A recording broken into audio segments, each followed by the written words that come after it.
Firstly, the huge deception that deceived the messenger of Islam. A huge deception. Okay, everyone, we must think carefully about this. The jinn was able to deceive Muhammad, that he was able to convert to Islam and become a Muslim. The jinn, demons, Satan, this is our first topic. We'll examine it soon. All of the jinn, a large number of them, became Muslims. That's why every Muslim has a jinn. And Satan, the one that was Muhammad's companion, had converted to Islam. That was a lie which Muhammad Sister, maybe we himself should had stop there. figured in more than one place. Yeah, maybe people might not know this. Muhammad having a demon or a Satan or jinn, maybe people don't know this. But if you guys are familiar with like cartoons that you have like an angel on one shoulder and a devil on the other side, that's literally what Muhammad believed. He believed that everybody had a demon. So just to kind of make that clear, I couldn't make this clarification in the video because it's just meant to be a translation, not explanation. So, but that is something I want to make sure people understand, that he actually believed that everybody has a jinn, a demon assigned to them. Yeah. Kind of like a guardian angel, but a guardian jinn.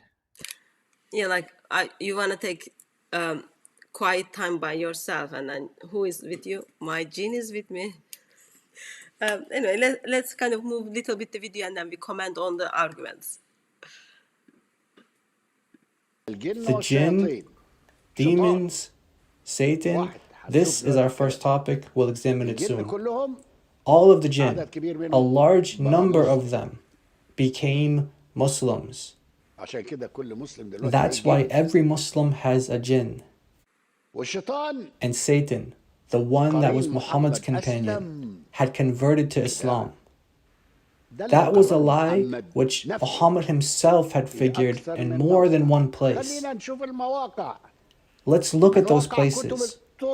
They're from the traditional Islamic books, and everyone must review all of the words that I'm saying. I'm warning all of you right now. I'm telling you, you should review all of what I say and see if I'm mistaken or not. See if I'm making things up or not. See if I'm speaking the truth or not. I'm telling you to doubt my words, my brother, and search for the truth yourself. See for yourself whether the facts that I present to you are true or not. I've been serving you for 20 years, and I didn't add or modify a single letter of the facts which I presented to you. It's all from your books. Let's check out those books. First, Sahih Muslim, Volume 2, page 2167. And there is Sahih Muslim right in front of you in all of its goodness. Go back to that page and check it out. What does it say? Allah's Messenger said, "There is none amongst you, yes, with whom is not a companion from amongst the jinn." So every person has a jinn companion. Yes, the books say so. They said, Allah's Messenger, with you too? They mean, you too? Look at this big disaster now. He said, I have one too. So he's saying, I also have a companion from amongst the jinn. Look at this huge deception. He continues, yes, but Allah helps me against him, and he converted to Islam. And he does not command me, but for good. So here is the huge deception, that he trusted Satan, and all of what Satan says is good. That's it. Satan became a Muslim. What's there to worry about? The jinn converted to Islam and Muhammad is being inspired by all of his good words. So then why would Muhammad doubt Satan's words? He's trapped in the snare. And this is the secret to the loss of Muhammad and all Muslims throughout the years. Okay, let's pause here for a second. So Muhammad has his friend, and his friend become a Muslim. Yeah. It's like Yeah, jinn his friend friend. became a Muslim. And not only that, but this is also a very, very important point, that he specified that he only commands him with what is good. So it's very important to note that Muhammad's jinn, his Satan, which we'll see these are interchangeable later on, the Satan, the demon, the jinn, these are all interchangeable. It commands him for good. So it's very important to note that Muhammad receives the commands, the orders of this particular jinn. That's very important to note. Okay, let me put the...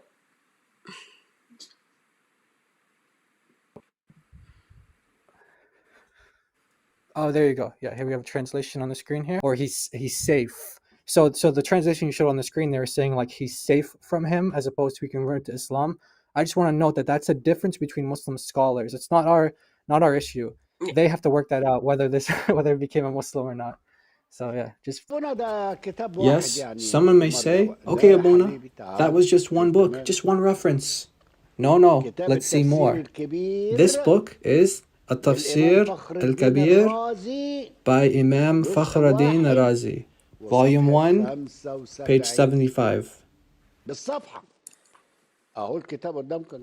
Here's the book in front of you all. What does it say?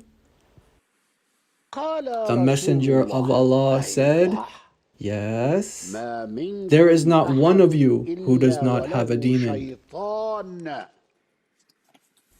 So everyone has a demon. The question is, as mentioned before, it goes on, it was said, even, and here is the deception once again, it continues, he said, I am not exempt, except Allah Almighty helped me against him, so he converted to Islam. He became a Muslim. That means he's on the good side now. He can say whatever he wants now because he's a Muslim. This is exactly the huge deception which Muhammad fell right into. Ignorant, naive. He knows nothing about spirituality, nothing about theology. You may say, okay, Abuna, those are just two references. Well, there are many more. Believe me, there are so many that if I brought all of them out, it will last the whole episode. I'd never run out of references. But here you go. Let's look at this one also. Sahih ibn Khuzaymah, volume 2, page 149. And here's the book. What does it say? The Prophet said to his wife, Maimuna, one of his wives is called Maimuna, he said, did your demon wake you up? So she woke up from her sleep and she wanted to get intimate with him. He said to her, did your demon wake you up? She said, do I have a demon? She said, do I have a demon, O Messenger of Allah? He said, yes, by him who sent me with the truth.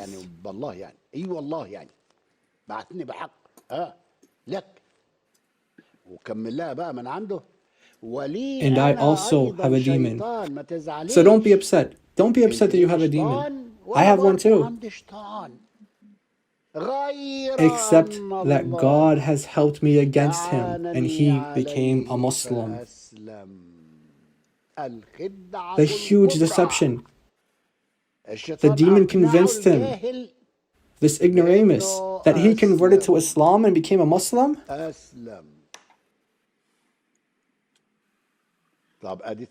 So now we have 3 references. No, there are more than that.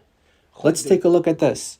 Sahih Muslim again, volume 4, page 2168. And here is Sahih Muslim that we passed before. What does he say in it now? The Messenger of Allah said to Aisha, here, it's not to Maimuna, but to Aisha. He said to her, did your demon come to you? Your Satan, did he come to you? Aisha was sassy, and she responded in a sassy manner. She responded, do I have a demon, O Messenger of Allah? He told her yes, probably thinking, am I going to get in trouble with you? Of course. It continues. And with every person, look at her luring him into the trap. She says, and with every person? He said, yes. Okay, yes, every single person. She said, and with you, Messenger of Allah? She's like an evil genius playing chess with him. She cornered him with her words. He fell right into the trap. She goes on, and with you, O Messenger of Allah? He said, yes. But listen, but my Lord helped me with him until he converted to Islam. The huge deception. The huge deception. He believed the words of the demon. The devil is the deceiver. He deceived Adam and Eve in the garden. Do you think he's not capable of deceiving you too, Muhammad? He's so ignorant about theology, about spirituality, about all of these issues in regards to angels, demons, and everything. The critical question is this, beloved ones. What is it? Is Satan able to change and become good? Is he able to embrace religion as he deceived Muhammad into thinking? The devil was an archangel, and he had all the knowledge. And he became prideful. Pride entered into him. And then he fell, and his fall was great. And there is no salvation for him. Why? Because sin didn't come to him from an outside source. It came to him from his evil inner self. He was found guilty, and he was allowed to live far away from God. And he got separated from God. So then how would he be able to come back? And those words, are they in any Islamic books? Do any Islamic books mention that Satan is like that? Absolutely. Whoever is keen about researching will always find answers. I thank God for the gift of researching. Without deserving it, trust me. But God opens the secrets for me, for you, to be able to understand these matters. So listen and understand. Amen? This is a very important book. There's a shocking truth in it. The book is Clear Lights and Clarifying the Quran by the Quran. That's the name of the book. Clarifying the Quran by the Quran. Interpreting itself, that is. By Imam Muhammad Ash-Shinqiti. Volume 1, page 307. The book is before you on the screen. What does it say? So the book interprets itself. It says, whoever follows Satan, he is a kafir, a disbeliever in Allah, a servant of Satan. Did you hear that? Oh, so-called Prophet Muhammad, so-called majestic prophet. Whoever follows Satan is a disbeliever in Allah and a servant of Satan. Someone may object and come to me and say, oh no, but Muhammad's demon, his Satan converted to Islam. So what's wrong with you? Are you going to change the facts now? Muhammad already told you that his Satan converted, brother. Okay. The author responded to that. What did he say?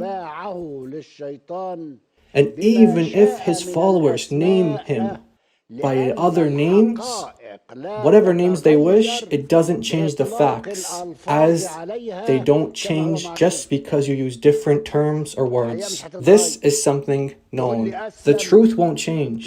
You tell me you converted to Islam, and your Lord helped you from him and he converted. Dear Muslims, names that you call him do not matter. The truth cannot be changed. This is in your book. Your books. The problem is that you guys do not read. This is your biggest problem.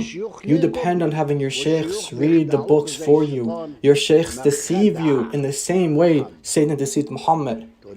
You might tell me, okay, that's just one book, it's not good enough. Okay, fine, I understand. I understand that the word of 2 or 3 witnesses is proof. So allow me to give you another witness. The book, The Fruit of the Torment, in response to those who do not judge according to the Sunnah, in the book by Ibn Uthman al-Ma'amar at-Tamimi, Volume 1, page 339. See the book?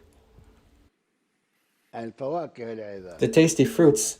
Do you want one of these fruits today? And become nutritious? He's saying the exact same words as Ash-Shinqiti. What does he say? Whoever follows Satan's legislation is a disbeliever in Allah. And Satan gave legislation to Muhammad. A disbeliever in Allah, a slave of Satan. Everyone, Muhammad is a worshipper, a slave of Satan, because he follows his words. And he laughed at him and deceived him. Do you understand now? Do you get it now? My voice has been hurting for 20 years telling you all of this. Here you go with all of the proof and all of the evidence. Again, what did he say? And even if his followers name him by other names, so call him whatever you want. It won't work. Why? It goes on and it says, because it doesn't change the facts, as they don't change just because you use different terms. This is something known. So call Satan a Muslim. It won't change his nature. Say that Allah was gracious to him and converted him into Islam and he became a Muslim. It won't change the truth. It won't change his nature.